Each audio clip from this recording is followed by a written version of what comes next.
大家好，今日想介紹一個位於福岡市西區嘅商場——木之葉商場。木之葉商場呢係一個比較地道啲嘅商場啦。咁嚟福岡去旅行呢，咁想搵商場行嘅話，木之葉商場都可以加入埋你嘅行程裏邊嘅。而去木之葉商場嘅交通都非常方便嘅，因為佢係一個連住地鐵站嘅商場嚟嘅，佢係位於地鐵嘅橋本站。咁如果大家喺博多站出發嘅話咧，就搭地鐵嘅七位線，咁大概半個鐘頭度咧就嚟到呢個商場噶啦。而自駕嘅話咧都一樣方便嘅，因為佢係有地下嘅停車場啦，同埋室內嘅停車場都有嘅，咁同埋係免費嘅。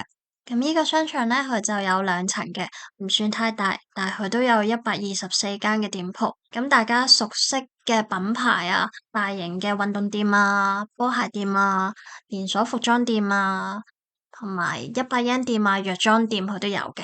而除咗大牌子之外咧，一啲細嘅品牌嘅服裝店啊，佢都有好多嘅。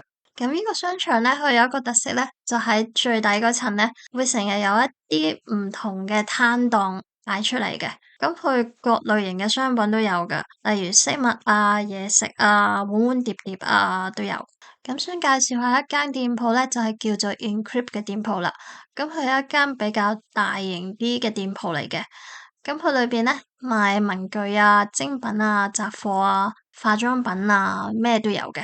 咁就比較好行咯。咁譬如買啲手信啊，都可以入去睇下。咁喺商場嘅地下咧，就有一間咧成日好多人排長龍嘅生果菜店鋪啦。咁佢有好多唔同類型嘅菜同埋生果賣啦，佢嘅價錢咧都係十分之平嘅。咁去旅行可能想買啲水果食啊，都可以入去睇下。咁如果有帶小朋友嘅話咧，咁喺商場嘅出邊室外嘅地方都有一個空間俾小朋友玩嘅。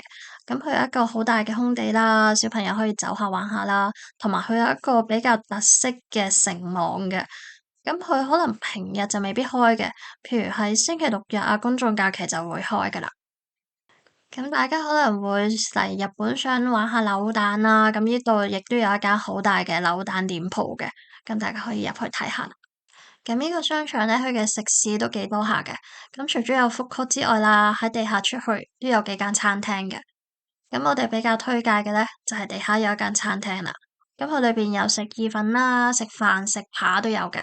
咁佢嘅特色就係咧，你點一個單點，譬如一個意粉咁啦，你就可以加550yen去配一個食麵包嘅放題嘅。